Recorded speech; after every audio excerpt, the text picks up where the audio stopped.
நிலவின் தென்துருவத்தில் சந்திராயன் விண்கலத்தை தரையிறக்கியதால் விண்வெளித்துறையில் முன்னோடியாக இந்தியா விளங்குவதாக மத்திய அமைச்சர் எல் முருகன் தெரிவித்துள்ளார்.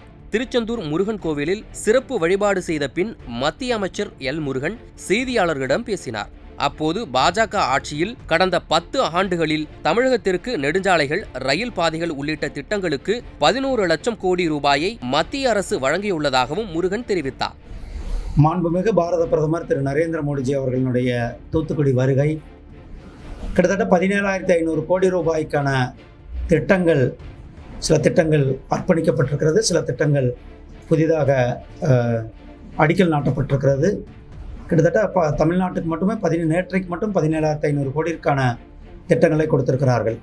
அதில் குறிப்பாக நேற்றைக்கு நம்மளுடைய குலசேகரப்பட்டினத்தில் கிட்டத்தட்ட 986 கோடி ரூபாயில் சிறிய வகை ராக்கெட் ஏவுதளம் அமைப்பதற்கான திட்டத்திற்கு அடிக்கல் நாட்டியிருக்கிறார்கள்.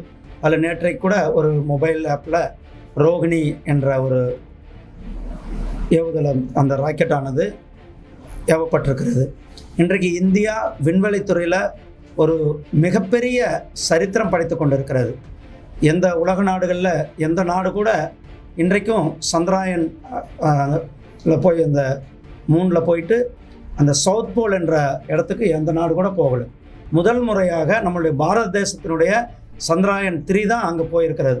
இது உள்நாட்டிலேயே தயாரிக்கப்பட்ட ஒரு செயற்கைக்கோள். இது நம்ம ஏற்கனவே முன்னாடியெல்லாம் அப்போ இருந்த அரசாங்கங்கள்லாம் இறக்குமதி பண்ணி கொண்டிருந்தார்கள். ஆனால் நாம் இப்போ இறக்குமதியை நிறுத்திவிட்டு நம்மளுடைய சொந்த உள்நாட்டு தயாரிப்பில் கிட்டத்தட்ட வெறும் 560 கோடி ரூபாய் பட்ஜெட்டில் மட்டுமே அந்த சந்திராயன் 3 ஆனது முதல் முறையாக சவுத் போலில் லான்ச் பண்ணி இன்றைக்கு இந்தியா நம்மளுடைய பாரத தேசம் ஸ்பேஸில் ஒரு பயனராக திகழ்ந்து கொண்டிருக்கிறது. அதைத் தொடர்ந்து ஆதித்யா L1 நிலைநிறுத்தப்பட்டு அதுவும் வெற்றிகரமாக தன்னுடைய பணியை செய்திருக்கிறது. அதைத் தொடர்ந்து மாண்புமிகு பாரத பிரதமர் நேற்றைக்கு இங்கு வருவதற்கு முன்னால் விண்வெளிக்கு செல்லுகின்ற வீரர்களை, ISRO வீரர்களை அங்கே திருவனந்தபுரத்தில் அவர்களை அறிமுகப்படுத்திவிட்டு இங்கு வந்திருக்கிறார்கள். நம்மளுடைய குலசேகரப்பட்டினத்தில் கிட்டத்தட்ட ஒரு 1000 கோடி ரூபாய்க்கு ஒரு திட்டம், இந்த பகுதி தென் தமிழ்நாடு, இந்த பகுதியில் தொழில் வளர்ச்சியை ஊக்குவிக்கிறதுக்கான ஒரு மிகப்பெரிய ஒரு திட்டத்தை நம்மளுடைய மாண்புமிகு பிரதமர் திரு நரேந்திர மோடிஜி அவர்கள் கொடுத்திருக்கிறார்கள். அதே போல் நேற்றைக்கு வஉசி போர்ட்டில் கிட்டத்தட்ட 386 கோடி ரூபாய்க்கான அந்த எக்ஸ்பேண்ட் பண்ணுற அளவுக்கான ஒரு திட்டத்தையும் நேற்றைக்கு இந்த நம்மளுடைய பகுதியில் கொடுத்திருக்கிறார். இந்த நம்ம மாவட்டத்துக்கு மட்டுமே, மற்றபடி கிட்டத்தட்ட 17,000 கோடி. இந்த கடந்த 10 ஆண்டுகளில் மட்டுமே தமிழ்நாட்டிற்கு கிட்டத்தட்ட 11 லட்சம் கோடி ரூபாய் வளர்ச்சி திட்டங்களுக்காக நம்மளுடைய மாண்புமிகு பிரதமர் திரு நரேந்திர மோடிஜி அவர்கள் கொடுத்திருக்கிறார்கள்.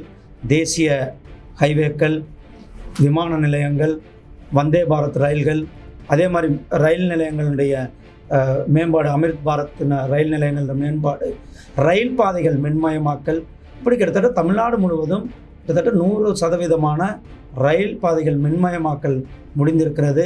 அதே போல் 9 புதிய ரயில் பாதைகள் கொடுக்கப்பட்டிருக்கிறது. அதே போல் அமிர்த் பாரத்தின் திட்டத்தின் கீழே கிட்டத்தட்ட 34 திட்டங்களை முந்தானத்து தான் தமிழ்நாட்டிற்கு அர்ப்பணித்திருக்கிறார்கள். இப்படி இன்ஃப்ராஸ்ட்ரக்சர் கதிசக்தி, நாம் வளர்ச்சியடைந்த பாரதம் 2047 இந்த நாடு வளர்ச்சியடைந்த நாடாக இருக்க வேண்டும்னா நாம் உள்கட்டமைப்பை மேம்படுத்தும். அதற்காக நம்மளுடைய உள்கட்டமைப்பு PM கதிசக்தி என்று சொல்லக்கூடிய இந்த ஹைவேக்கள், ரயில்வே, லாஜிஸ்டிக், விமான நிலையங்கள், அதே போல் போர்ட், வாட்டர்வேஸ், இதையெல்லாம் இன்றைக்கு ஒரு அதே மாதிரி ஃபிஷிங் ஹார்பர்ஸ், இதையெல்லாம் மிக வேகமாக உள்கட்டமைப்பை நாம் ஏற்படுத்தி கொண்டிருக்கிறோம். தமிழகத்தில் தாமரை மலராது என்று கூறியோர் கண்முன்னே பாஜக வளர்ந்து காலூன்றி விட்டதாகவும் சட்டமன்றத்தில் 4 உறுப்பினர்களை கொண்டுள்ளதாகவும் அமைச்சர் எல் முருகன் தெரிவித்துள்ளார். இப்படிதான் சொன்னாங்க, பாஜக தமிழ்நாட்டில் கால் ஊன முடியாதுன்னு. கால் ஊனி கை ஊனி இன்றைக்கு மிகப்பெரிய ஒரு வீரனாக, ஒரு மிகப்பெரிய தளபதியாக, ஒரு அரசாலும் கூடிய தகுதியுள்ள ஒரு ஆட்சி நபராக இன்றைக்கு பாரதிய ஜனதா கட்சி வளர்ந்திருக்கிறதை நாம் பார்த்து கொண்டிருக்கிறோம். போன தான் சொன்னாங்க, 2021 எலெக்ஷனில் 4 சட்டமன்ற உறுப்பினர்களை சட்டமன்றத்தில் இருக்கிறார்கள். அதே போல் இந்த தேர்தல், நான் ஏற்கனவே சொன்ன மாதிரி, இந்த யாத்திரை இப்போ மக்கள் கொடுத்து கொண்ட ஆதரவு நம்மளுடைய பாரதிய என்டிஏ கூட்டணி 40 இடங்கள்லையுமே ஜெயிப்பது மக்களினுடைய பேராதரவு பார்த்துருப்பீங்க. செய்திகளை உள்ளது உள்ளபடி தெரிந்து கொள்ள ரெஃப்ளெக்ட் நியூஸை சப்ஸ்கிரைப் பண்ணுங்க.